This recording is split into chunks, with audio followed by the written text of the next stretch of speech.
नमो भगवते वासुदेवाय। ओम नमो भगवते वासुदेवाय। ओम नमो भगवते वासुदेवाय। नारायणं नमस्कृत्य नरं चैव नरोत्तमं देवीं सरस्वतीं व्यासं ततो जयमुदीरये। नष्टप्रायेषु अभद्रेषु नित्यं भागवत सेवया भगवतीरुत्तम श्लोके भक्तिर्भवति नैष्टिकी। Hare Krishna. Thank you very much for allowing me to sit with you. Today we are reading from Srimad Bhagavatam, Canto 3, Chapter 10, entitled Divisions of the Creation, verse number 22nd to 26. Gaurajo Mahisha Krishna Sukaro Gavayoruru Dvishapaha Pashave Shreme Avrishchascha Sattama. O purest Vidura, of the lower animals, the cow, goat, buffalo, Krishna stag, hog, Gavaya animal, deer, lamb and camel all have two hooves. The horse, mule, ass, gaura, sharabha, bison and wild cow all have only one hoof. Now you may hear from me about the animals who have 5 nails. The dog, jackal, tiger, fox, cat, rabbit, sajaru, lion, monkey, elephant, tortoise, alligator, gosapa, etc. have 5 nails in their claws. They are known as panchanakhas, or animals having 5 nails. Text 25. The heron, the vulture, crane, hawk, bhasa, bhalluka, peacock, swan, sarasa, chakravaka, crow, owl and other are the birds. Text number 26 is coming now. Arvakstrotastu namamaha. You can repeat. Kshattare kavidho nranam rajodikaha karmapara dukhe cha sukhamaninaha. Arvak, downwards. Shrotaha, passage of food. 2, but Navamaha, the 9th. Kshattaha, O Vidur. Ekavidaha, 1 species. Nranam, of human beings. Rajaha, the mode of passion. Adhikaha, very prominent. Karma paraha, interest in working. Dukkhe, in misery. Cha, but. Sukha, happiness. Maninaha, thinking. Translation. The creation of the human beings who are 1 species only, who stock their eatables in the belly, is the 9th in the rotation. In the human race, the mode of passion is very prominent. The humans are always busy in the middle of miserable life, but they think themselves happy in all respects. Hari Bol. The human being is more passionate than the animals. Thus, the sex life of the human being is more irregular. The animals have their due time for sexual intercourse, but the human being has no regular time for such activities. The human being is endowed with a higher advanced stage of consciousness for getting relief from the existence of material miseries. But due to his ignorance, he thinks that his higher consciousness is meant for advancing in the material comforts of life. Thus, the intelligence is misused in the animal propensities, eating, sleeping, defending, and mating, instead of spiritual realization. By advancing in material comforts, the human being puts himself into a more miserable condition, but is illusioned by material energy. He always thinks himself to be happy, even while in the midst of misery. Such misery of human life is distinct from the natural, comfortable life enjoyed even by the animals. Hare Krishna. Om Adhyanati Mirandasya Dhananjana Shalakaya Chakshurunmilitam Yena Tasmai Sri Guruve Namaha.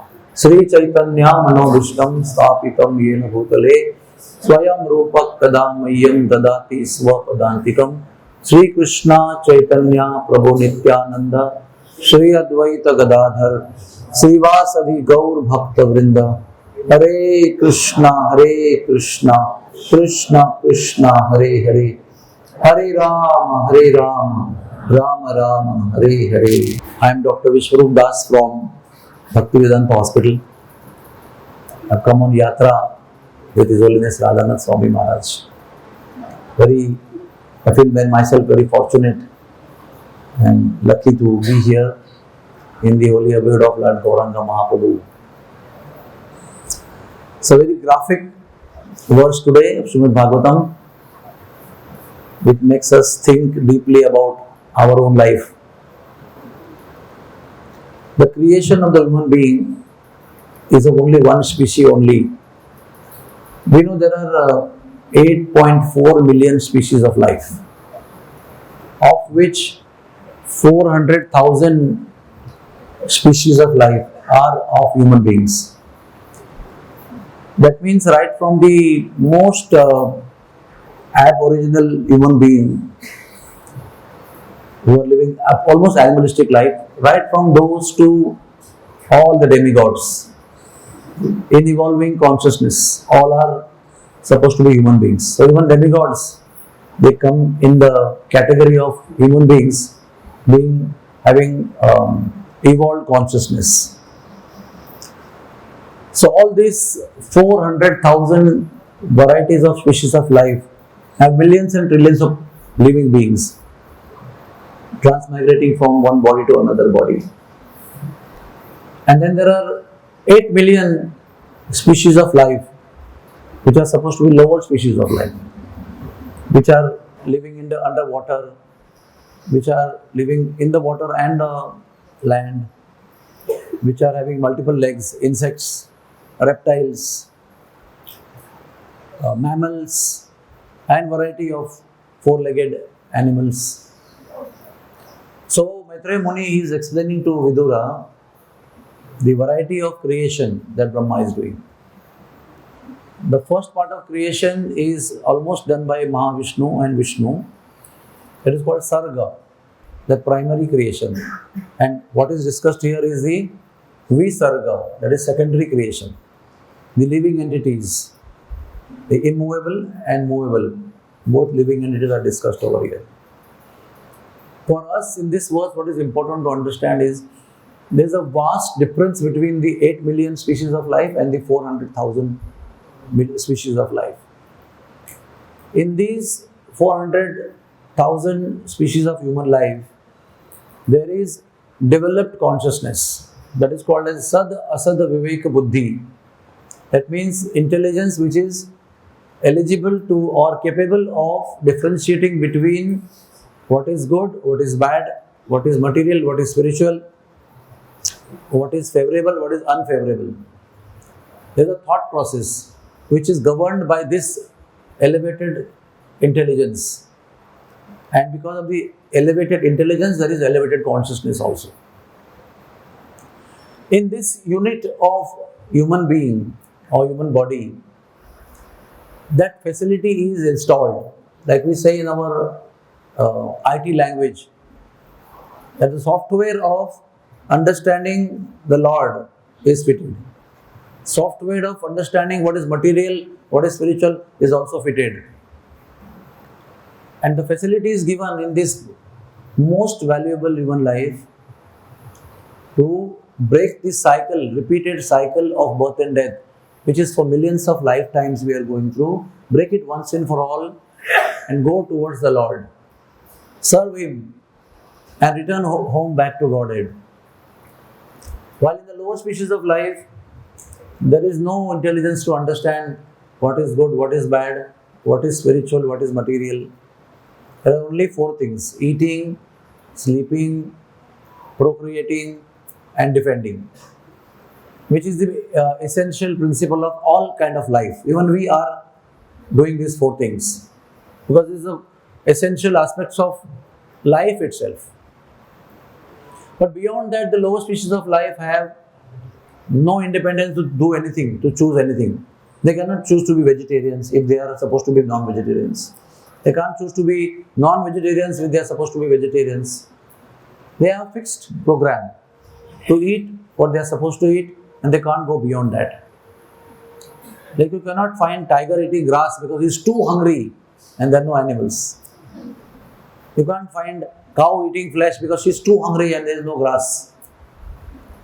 These both animals will die if their own food is not available. Die out of hunger, give up their life. There are so many differences. But one of the most fortunate differences is that we can break the cycle of birth and death and go back to Godhead. And while we are doing so, here in the process, we can associate with devotees, we can hear the pastimes of the Lord, we can chant the holy name, we can eat prasadam, we can go to holy places, we can take bath in the holy river, go on progressing in our consciousness towards the perfect consciousness. So this facility is most valuable facility. But there is a risk here.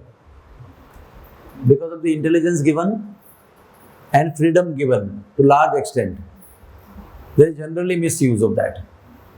How is the misuse? See, the animals don't come together, male, female, unless there is a breeding season. Even the birds don't come together. I had gone to one Goshala lately, and a big bull, very hefty, strong bull was standing amongst many cows. So I just asked the devotee, I said, how the bull is not, mating with the cows? They said, no, there is a season. The cow will indicate that she is in the heat. And there are 72 hours. And in that first 24 hours, the bull will not do anything. Last 24 hours, the bull won't do anything. In the middle 24 hours, the bull will mate with the cow. And he is right in the middle of many cows. They are young cows. So they will not come together even. And there is no time to do that. When the birds will find in a particular season, they will go and making their nests, carrying straw everywhere and putting there in your balcony, in your near tree. So all of them, they are very organized. And amazingly it is said in this sloka that human beings are very, very highly passionate, entangled into activities of sense gratification, while the animals are not. While we think that, they are so much enamored with the opposite sex and always running behind. No. Human beings, out of their misuse of the intelligence given to them by the dint of his body, they just break every rule. And there is no season for anything. One can do anything anytime. One can eat dinner at 2 a.m. in the morning, have breakfast at 11 in the morning, have lunch at 6 p.m. in the morning, be awake whole night and sleep whole day, work whole night in IT company and sleep whole day. I mean, amazing things people are doing. We can't imagine. We can't imagine how we knowingly, unknowingly break all the rules of nature of our own life and just still live life. And that is why we see in hospitals so many cancers are coming up, so many abnormal diseases are coming up, which are not there when we were studying medicine. New and new diseases are coming up, all based on the stress, the struggle, and the abnormality of the life that we are living. It's very amazing. And then there's a saying in Hindi which means this human life is very rare. Just do everything possible to enjoy. Don't waste even one moment. We may not know when we will get again this life or not. We may not know this. So just utilize every moment just to enjoy that the animals cannot enjoy. Animals don't eat cooked food. We have the facility to cook food. They just eat raw, whatever comes on their way or somebody throws. They have no choice to choose their lunch or dinner. But we have variety. India, there are maybe hundreds of varieties of sets of cookings like Punjabi and South Indian and Maharashtrian, and then so and so American, England, and Italian and Eastern. So let's enjoy. And then there are thought processes that the bodily enjoyments are just ordinary for animals. We have so many techniques of enhancing our bodily enjoyments. Let's do it. Even some people, they are not happy with their gender and the enjoyments which are available for that gender. People are ready to change the gender.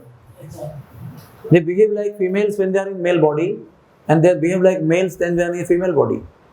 And so on and so forth. The permutations, combinations, and the wild imaginations of doing things which are sometimes, very horrible to even think. But for them it is natural just to go on trying. The material human life is simply going on exploring and exploring and exploring what are the new and new ways of enjoying the same old things. And the result is only misery. Even after you try, you innovate, so-called innovate into the ways of enjoyment. And the worst thing of all, Prabhupada mentioned it very clearly, we are most irregular into the ways of our life. What to speak of enjoyment? I'm talking about just life itself. Enjoyment is little later. What time to get up, what time to sleep, what time to eat, what time to do things.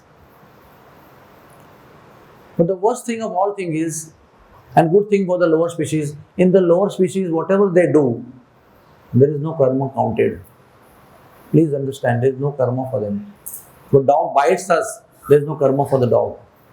We are getting the result of our bad activity by his biting us, but he has no karma. The rat bites you, a snake bites you, they have no karma. Whatever do they do, eating, sleeping, betting, defending, no karma for them. Just simply evolving naturally in the cycle of evolution, trying to reach towards the human life. But the human life, the moment we reach human life, every activity there is karma. Padam padam yat vipadam natesham. Every activity there is a danger, every step there is a danger. Many of us may not know or may know, when we cook food, we are killing millions of living entities, and there is a karma. When we breathe and we filter through nostrils the breath, there are so many glands, lymph glands, adenoids, there are tonsils. They all are killing the living entities which are not suitable for human being to inhabit it. There are some favorables, they live with us, but unfavorables are killed at various checkpoints. And there is also karma for that. There is karma for everything. Why is that? Because this life is meant for self-realization and God-realization, which is a very costly and valuable gift that we have been given. The opportunity to connect with the Lord, to reach the Lord through the association of devotees. So it is very, very valuable. We haven't yet fully realized how valuable it is, the opportunity. So for that opportunity, we are paying the price by suffering the fruits of our karma. Please think about it. We do activities which are not actually meant for realization of the Lord and ourselves. All those activities are counted and kept nicely by Chitragupta, and even we may forget that we were pricking the ants on the wall when we were 5-year-old, but it is all recorded. You cannot get free. Rishi Ani Mandavya Rishi was punished for that. And he questioned, why? What I did to get pierced from my anal column? He said, you were pricking the ants from their hind part when you were a small boy. Even that realized soul could not get free from that unintentional activity done in a childish way. So whether we are childish or not, we will be counted for our actions. Suppose a 3-year-old baby crawling, she goes to the hot pan. In Indian culture, they sit down and cook on the ground, and they put hot pans and make rotis, and suppose sometimes the mother goes away for some work and the child kept crawling, and suppose the child sits on the hot pan. Will the fire forgive the child? Oh, child doesn't know. The fire will burn the buttocks of the child. If the child puts the finger curiously in the holes of electrical points, plugs, will the electricity say, oh, he is a child, I will not give him shock? The electricity will give the shock. So on and so forth. You may know, you may not know, you may have intentions, you may not have intentions. Everything is going to be counted, everything is witnessed by the agents of the Lord, primarily sun and the moon, and many agents more are there who are watching each and every activity that we are doing. One time Kauravas and Pandavas were given a fruit by Dronacharya, their guru, and they were told that you go to a place where nobody is watching you. So everybody went behind the wall, in the cave, in the darkness, behind the bushes, and they ate the fruit and came back. And Yudhishthir Maharaj came back with the fruit as it is. So everybody told where they ate very proudly that we found a place where nobody is watching us. And then Yudhishthir Maharaj said, he asked, why didn't you eat your fruit? He said, I didn't find any place in the whole creation where nobody is watching me. He said, you are the real student, you have understood the principle. That you are being watched everywhere. Not only watched, that kind of vigilance, that kind of CCTV is most advanced. Sometimes our CCTV has no range. It's like you can go beyond coverage. You can cover it, the camera with the napkin and do something. There is nothing like that. There is no avoidance. You cannot avoid. So we have to think deeply. And the first most fortunate thing in human life is the ability or opportunity to get knowledge about our own life. Get the manual of our whole life. How things are. What we are. What is the purpose? Like television you buy, you get manual you get. How to operate. How to in a variegated way operate that instrument or equipment. So scriptures are there which are giving knowledge, but we need to get that knowledge. It's just not going to be directly transferred through 3B USB in your brain. And even though if it was so, there won't be any realization of the knowledge which is already transferred in the brain. The first stage is jnana. Then there is processing of the jnana, application of the jnana in the practical day-to-day life. When you apply to the day-to-day life, the knowledge that you receive realization. And further you start acting upon the realization that you have received after applying the knowledge that you have received in a practical way. And thus our consciousness goes on evolving to the higher and higher situation. And for all these even for getting the beginning, we need to get association of a holy person who is realized. Without the interception of a holy person who is spiritually realized, even the process of getting knowledge doesn't begin. And there are many knowledges, how to enjoy more and more food, how to digest the food, how to have bodily enjoyments, and so many forths. Those are called nations. But the knowledge that is required to progress in Krishna consciousness or bhakti or spiritual realization is always given by a devotee who is self-realized. Through the books, or maybe in person. But it has to be achieved through that channel only. Prabhupada may not be there physically now, but his books are there. He is speaking to us every day. You can approach the purport and get personal association of Srila Prabhupada and thus change our lifestyle. What is expected in human lifestyle is not just following the animalistic way of eating, sleeping, mating and decoding. What is expected from us is self-realization, for which the human life is given. And then Brahmande Brahmite Kono Bhagyavana Jeev Guru Krishna Prasade Paya Bhakti Lata Bij. One of the thousands of fortunate soul comes across a pure devotee of the Lord and receives the seed of bhakti, and with that further association then starts acting on the platform of bhakti and the platform of connecting with the Lord, and then slowly engages in service to the Vaishnavas to begin with, and then with the Lord also, and then simultaneously Lord and the devotees together. And through this process he receives something called as mercy. Mercy means to the opportunity to realize the self within, the reality within, who we are, who the Lord is, what is my relations with the Lord, how do I activate that relationship, what do I do practically in day-to-day life, and thus go on progressing, becoming more and more realized. And we understand, oh, Krishna is there. It's not just a brass statue or a black stone statue or a white stone statue. It is the person, Pratima Nahi Tumi, Sakshat Rajendra Nandan. This is the fortune of our life. I was just thinking 2 days back when I came, because of the karmical complications, there are so many sufferings. And by default, the material life is full of suffering. By default, the material world is only the source of misery. We think, also it's mentioned in the sloka and the purport, we think that whatever we are doing, attempting innovatively, are going to give us happiness. But it doesn't give us happiness, it gives misery. But the illusion of Maya is so deep, even though we are suffering as a result of our attempted happiness activities, we still feel, when we are miserable, we still feel happy. That is the worst part of the story. To call anybody on the phone and you ask, how are you? What answer you get? I am good. Even though he's just got accident and is getting plastered for his fracture, he will say, I am good.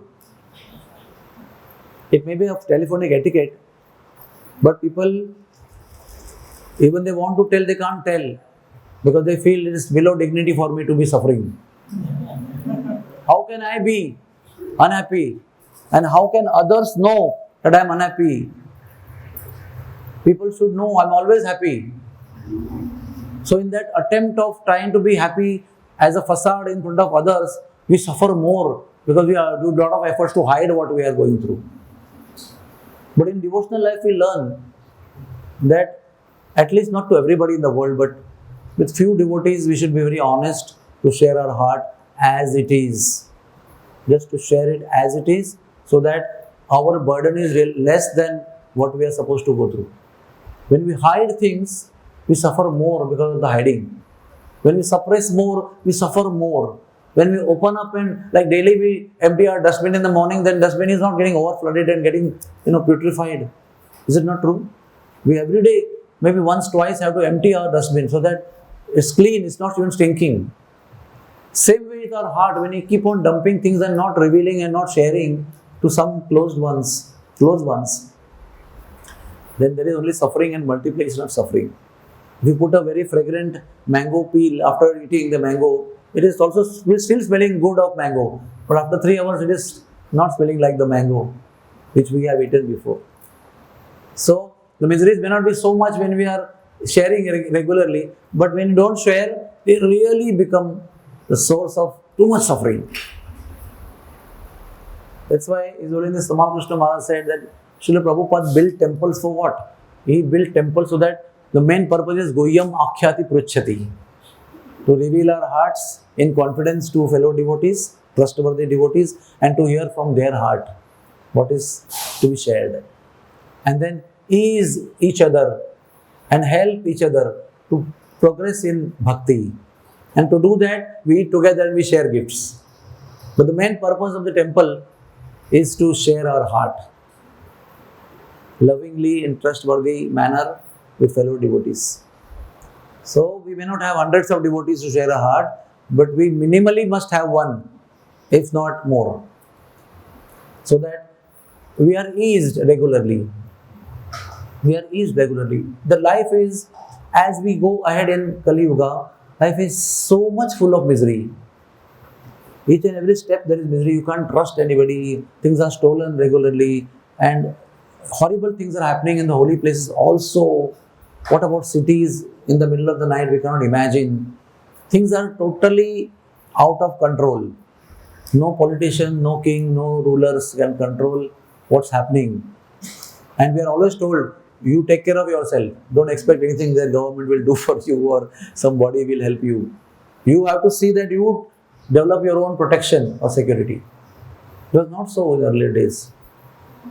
In Vrindavan also, I remember, you keep your bag and you go, you come after 5 hours, you have forgotten, but it will be still there. Now you don't have to be leaving that place. You just look here, the bag will be gone. Amazing misery. And still we think that we are happy. Still we think that we are happy. And if we are not happy now, we think, I can be happy if I do really hard work in a systematic, organized way, in a planned way with the goal set in mind. And the goal has to be SMART, S-M-A-R-T. Then I will attain that what I want. That is the illusion. But that mirage, the deer will never find. The deer will think, oh, water is just here, I can quench my thirst. And he goes on walking ahead, and the so-called water pond, mirage, goes also traveling with him, ahead of him. And never to get the water again, ever. Because desert is not the place to find water. Oasis is not existing. Oasis is only concept. Oasis means the imagination of water in the desert is called oasis. There is nothing called physical oasis. So in this desert which has no real oasis, the spiritual oasis exists. That is in the company of devotees. When we sincerely approach Tadvidhi Praniprita Pratina, sincerely approach someone, may not be a pure devotee, someone, can I get the answer? Well, I will get happiness. I am not happy. It requires humility to be even accepting the situation that I am not happy. We have to be humble enough to accept, yes, I am suffering. When we do that, then the road to happiness opens. When we don't accept that I am suffering, road to happiness will never open. Because our ego doesn't want to accept that. So why should Lord open the door of happiness for us? When we are humble enough to accept, the Lord will see, make sure that the door of happiness will open for that soul. And we are all very, very, very, very fortunate. Because, why I am saying that? Because at least I know that I have not done any tapasya or any austerities or any wanderings or any researches or any real long time search to find out truth in life. In fact, the knowledge of truth in life came to my doorstep and I was rejecting it.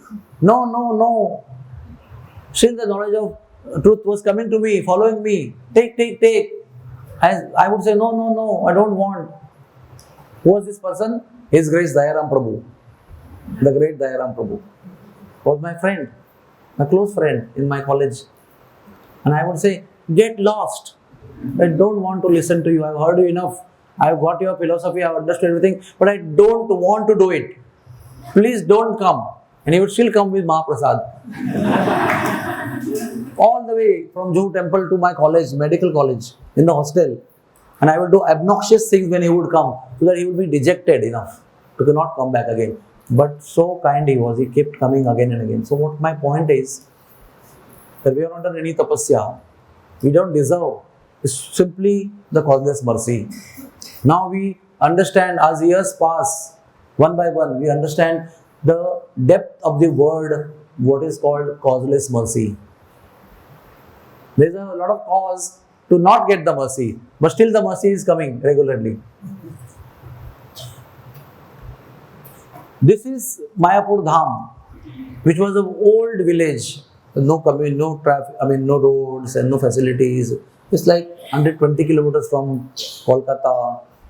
Nobody will come to practice medicine here. Nobody will be having hospitals. Prabhupada came here. And today this is not an Indian map, this is a world map.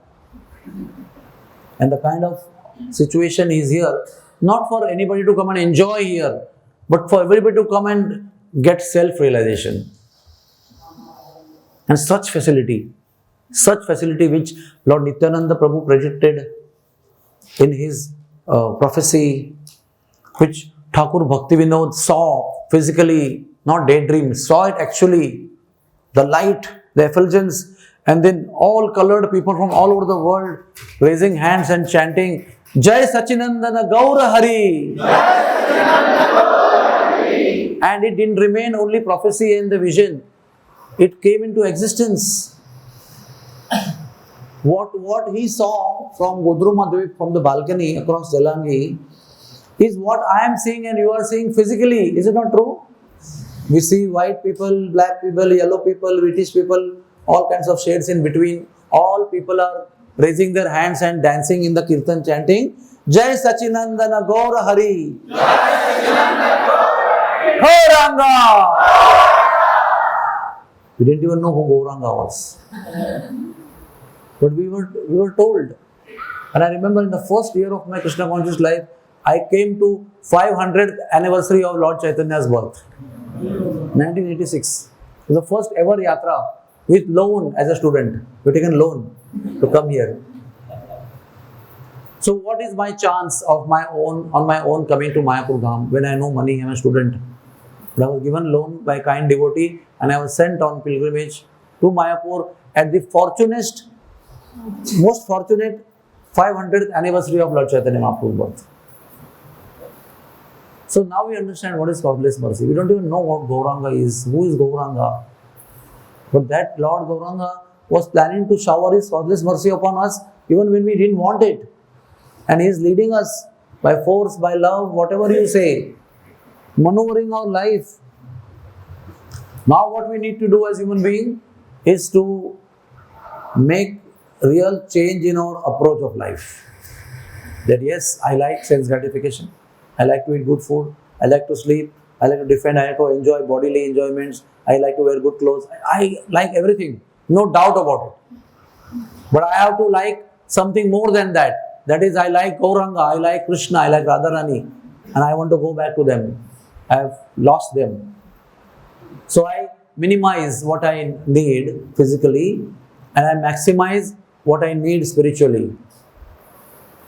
His Holiness Jayapataka Maharaj said in one of the classes in the Yatra, our Yatra in 93, he said that when we come to holy place, it's a spiritual vacation.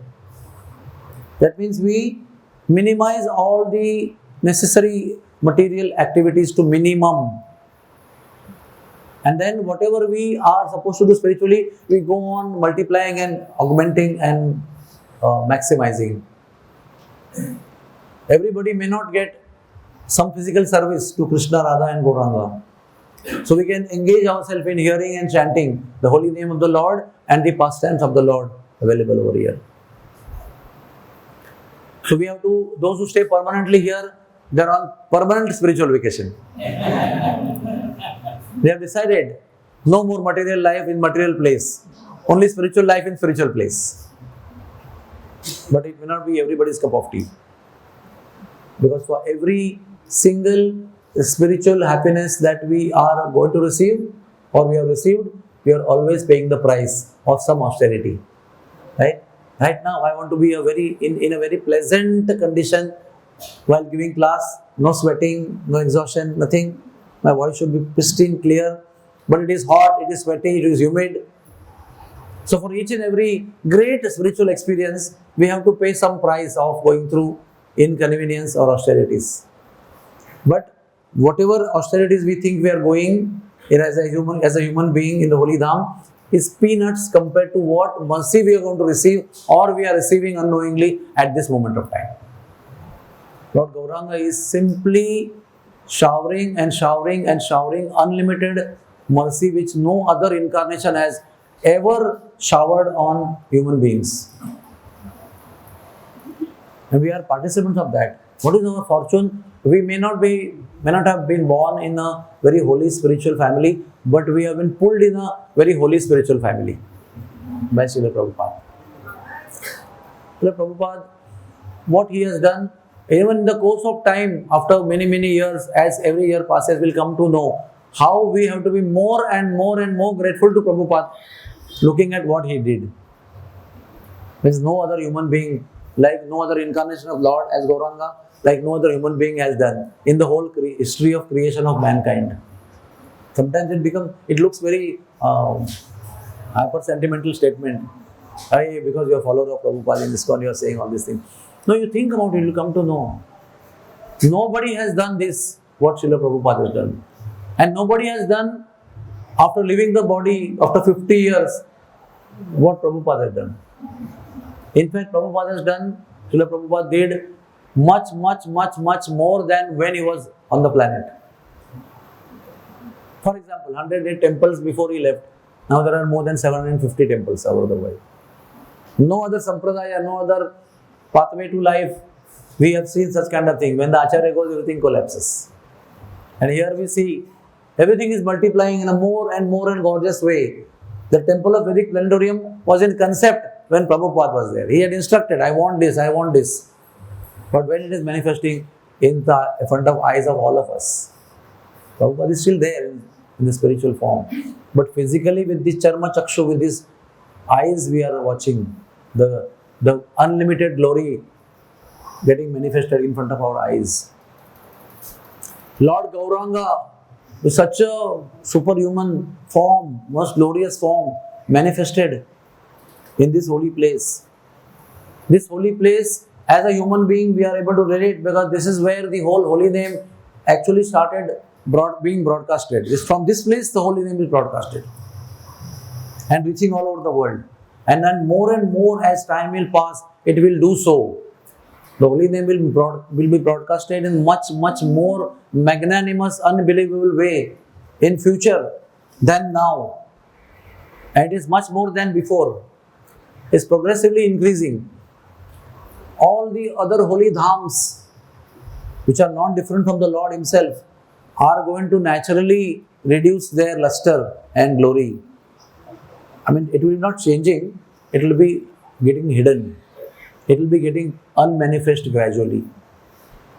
At the same time, Gauranga Mahaprabhu's dham will become more and more illustrious, more and more magnanimous, more and more manifested in terms of distributing the glory.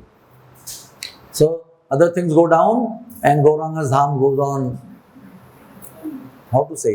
manifesting more and more glory of the holy name and the Lord. So it is very difficult. We hear every day in the Bhagavatam, we are not this body, we are spirit soul, we are human beings, we are not animals, we are not insects, we are not birds. We are not supposed to do all those things what they do. But very important point is mentioned here, the animals never break the laws of nature, while we as human beings always keep breaking the laws of nature. For which we keep paying price, of course. They don't know anything, they don't pay any price. In my childhood, in one poetry, in Hindi poetry, there was a line which said that as human beings, I keep breaking all the rules, and as the lower species of life, they never break the rule. So am I superior or are they superior?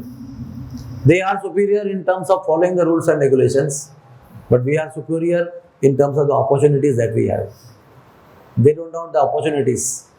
We have all the opportunities. In fact, we have millions of faults because of our desire, activities and karma. But if one spark is there to know the truth, that spark only is magnified by the Lord. And we are given the benefits. If one spark is there, the Lord will see that through the devotee, spark is turned into a flame, into a jyoti. And in that jyoti and the fire, all that is unwanted around the jyoti will be burnt. And only what will remain is the burning jyoti with the light.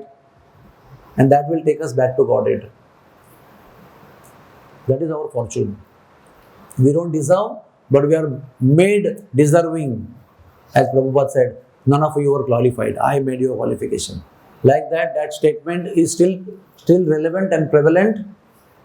Our qualification was made, is being made, and will be continuously being made in a growing exponential manner. So let us all analyze this verse very carefully, that where do we stand here? Are we in the group of people who are human beings but very, very passionate, very, very suffering, but not accepting that we are suffering? This is what is mentioned here. Or we want to be in truth, in touch with the truth, in reality, not trying to attempt to be futile, to get futile happiness, or being futile in attempt for happiness, and remain in the search of true happiness, even if you get a little, in the company of sincere devotees, and not get lost or enamored or noosed into the entanglements of Maya, by which we suffer more and more.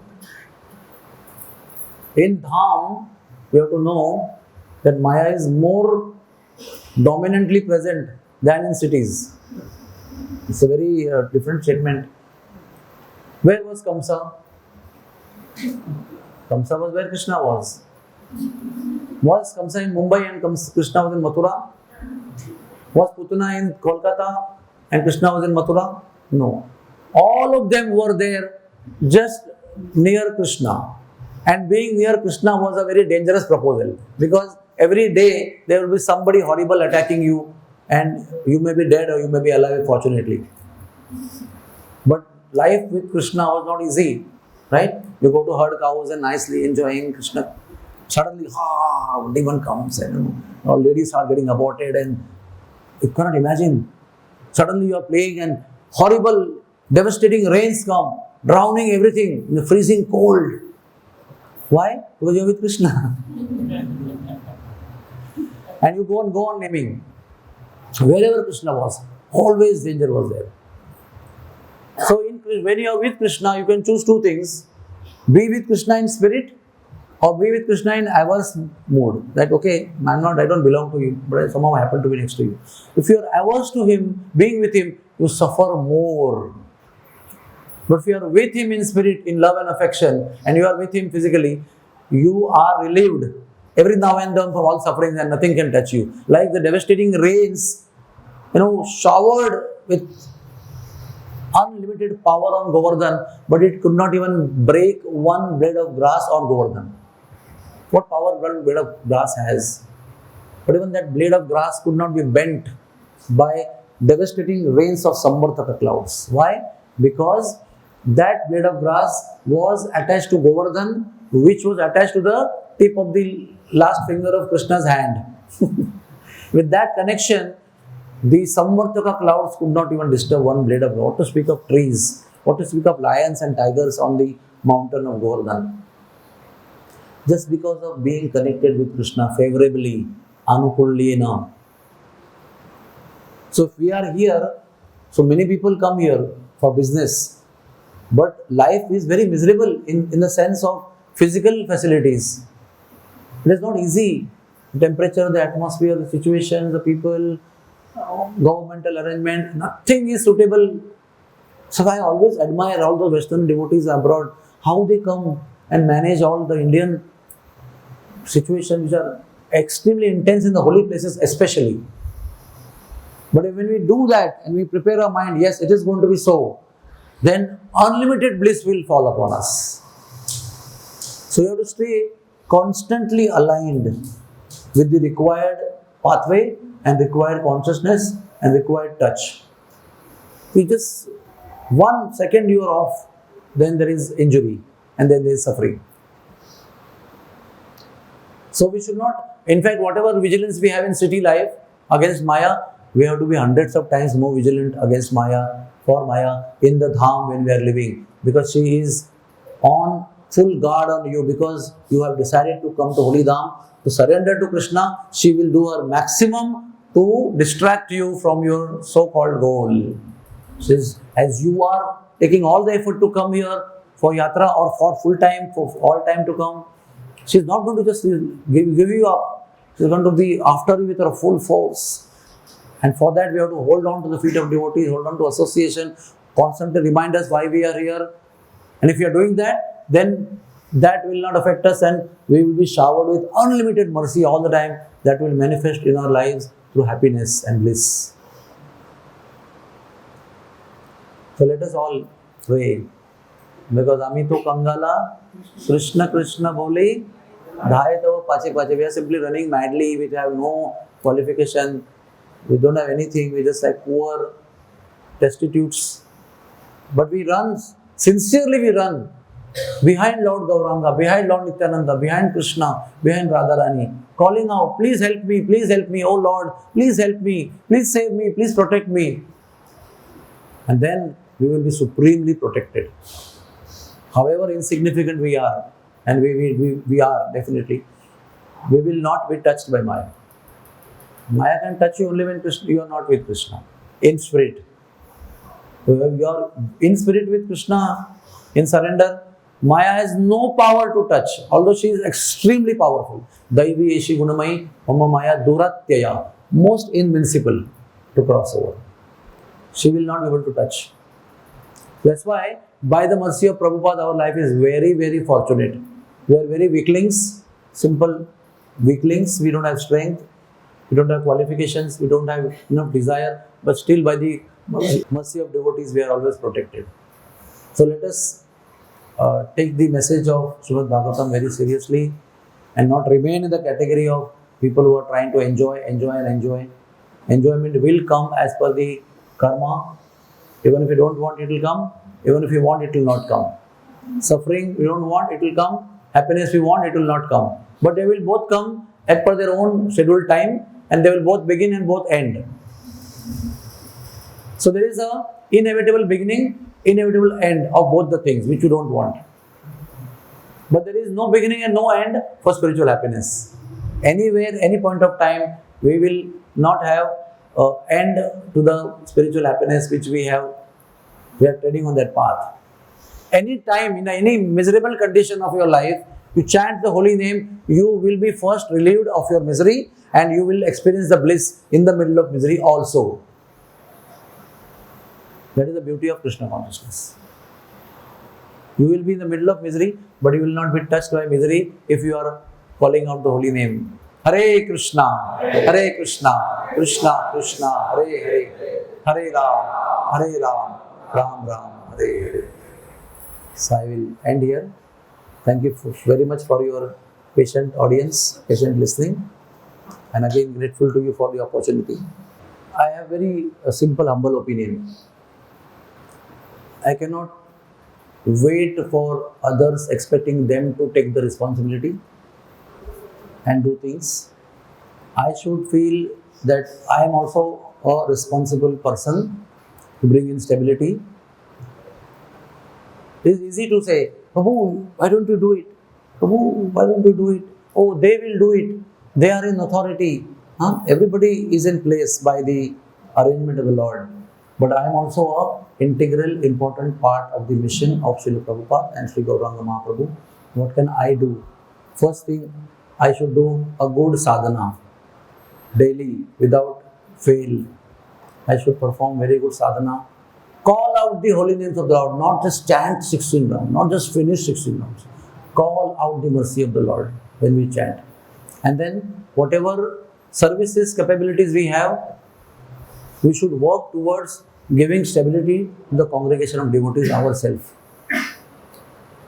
In our small temple at Chowpatty, there is a system called counselor system, where devotees are, connected to each other through the system of counseling.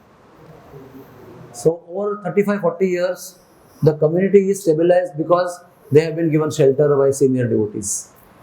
So no one can say, oh Prabhu, I am so fallen. Yes, no doubt about that. But even but in that fallen condition also we have some capability to do some seva, which we have to do and not wait for others to keep doing it and keep doing it and keep doing it. I will do my part. I'm not a Herculean personality to do Herculean tasks like Prabhupada. But I will do little bit. I will add on to the little bit, whatever I can do. And then, if we are fortunate to receive some specific instruction from our spiritual masters, then we have dedicated our life to do that. Because through that, when we follow the order of our Guru Maharaj, not only our spiritual life will be saved, but by the dint of following the order of Guru Maharaj, many devotees' life will be saved. That is also guaranteed. That is my humble two-penny solution. There has to be a sense of belonging in all of us. I may not be a blood family member of yours or anybody, but we are a member of larger family of Srila Prabhupada. We belong to each other, So being so proud we feel that we belong to an international community of devotees. We have such a good fortune. I am also not very clear, but what I understand Mayapur as Antardvipa. Antardvipa, where the innermost feelings of the heart are revealed by Lord Brahma to Lord Chaitanya. At Antardvipa, much before Lord Gauranga was born, Lord Brahma did tapasya there, and Lord Gauranga appeared to him in Dwapar Yuga. In repentance, Brahma did tapasya, and Lord Gauranga appeared to him and blessed him that you will become Haridas Thakur. Don't worry, I bless you. So that antar, that is the heart, was revealed by Brahma to Lord Chaitanya in that place. That is called Antardvipa. And then we are told that the same place is called Mayapur also. What do we do when we feel helpless? You call out to the Lord. The answer is there. You see, when Rupa Goswami says, Guhya Makyati Pruchati, is it to frustrate us? That this is impossible, but I am telling you, you need to do this. Rupa Goswami and then Prabhupada in turn and the Acharyas in turn, they are all telling us hopeful things, not hopeless things. It's not to frustrate us that we will never go back to Godhead, but you have to go back to Godhead. It's not like that. So if they have said like this, that Guhya Makyati Pruchati is possible and you are not finding it, you pray to the Lord. Lord, there are trillions of devotees. Can I get one? Can you just show me the pathway to one or few more if that person is not around? Can I get few? I'm sure you will get many, but you will have to really pray hard from the bottom of your heart. Wherever you are in the world, the community will provide you what you need. I always have that faith that whichever community you are in, maybe you were in abroad for some time, then you were in Mumbai for some time, and then many locations have been changed. But whichever location we go, by the arrangement and mercy of Srila Prabhupada and Krishna, you will be always provided a company which will help you to confide and to progress. That is my faith, and we are very fortunate. But we have to pray and look for it. It won't be coming to you at your doorstep. Mataji, I am the one trustworthy person. You can open your heart to me. It will not happen like that. You need to invest. You need to really give dadati pratigunati, bhungte bhojayate, all that thing you keep doing, and then you will find. And I am sure you have found. Maybe in junior level, equal level, higher level, that Krishna will decide. But Krishna will give you a company which you can open your heart, share your heart, get solaced, get encouragement. It may be on social media, it may be on platform of mobile or internet, but you will get 100%. Don't make independent decision. That is the first wrong question. After you become devotee, accept the path of bhakti. We have to have a Pata Pradarshak Guru or Saksha Guru constantly in our life. May not be physically, but we have to have one person whom we always refer to. However advancement we make after 40 years, 50 years, 70 years in Krishna consciousness, at all levels of time, you need to have a Shiksha Guru with whom you take decisions, with whom you open your heart, ask questions and get the answers. We should know that in all given conditions of life, we remain fallen. In fact, as years go by, we come to know more in depth that how fallen I am. So more you feel you are fallen, you come to know, the more shelter you take of the senior devotee who is with you. Because you didn't need him so much that you need him now, because before I didn't know I was so fallen. Today I know I am very fallen. So more I know I am fallen, I need more guidance. So as years pass by, you need more and more guidance. So don't even think of taking independent decisions. They will always make you fall on your nose. This is my experience. I am simply sharing my heart to you. So, material world tells you why you are depending on somebody. You are a human being. You are a great man. Don't depend on anybody. Live your life on your own. Listen to your heart. Go by the heart. This is what the world is preaching you. And we are preaching exactly opposite. Don't go by your heart. That will cheat you if you go by your heart. Please always keep company of equal devotees, junior devotees and senior devotees to balance your association. So that you will not misdirected and your pathway of spiritual life don't get destroyed. Nirantara Srimad Bhagavatam ki